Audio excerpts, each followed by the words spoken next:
like, hey girl, like you out here in the real world now, it's time to like get your focus all the way there. Yep. Because I wasn't. I was halfway there, going to college. I was still going to the little college parties and then thinking I'm gonna get up and go to class in the morning, which I did, but did I learn?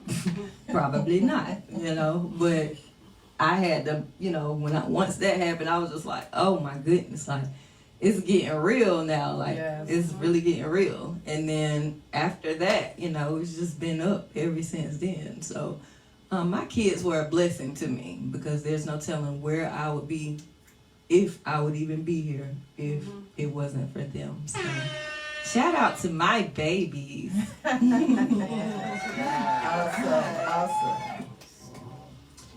You go next. Me?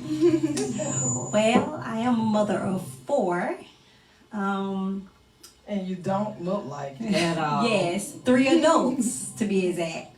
Wow. I have a 22-year-old, a 20-year-old, and a 19-year-old. And then a gap of 14 years and a 5-year-old.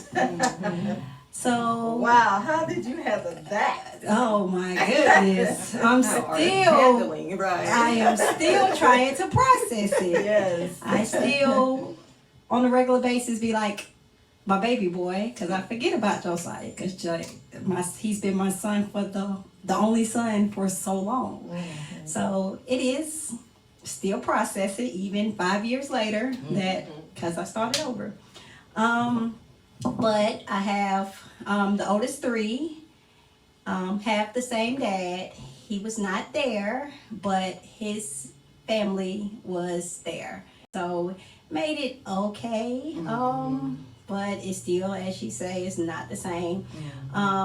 But they only really did for the oldest 2 because they was iffy about the baby boy. Wow. So even though they all 3 shared the same dad, they didn't really, my son didn't really get the same until later on. Wow. You mean the same treatment? Yeah.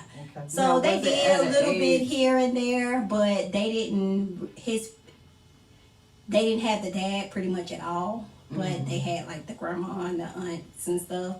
But my son didn't get as much of it. So like they wasn't financially there, but if I needed somebody to keep them or if I needed something like that, they would jump in.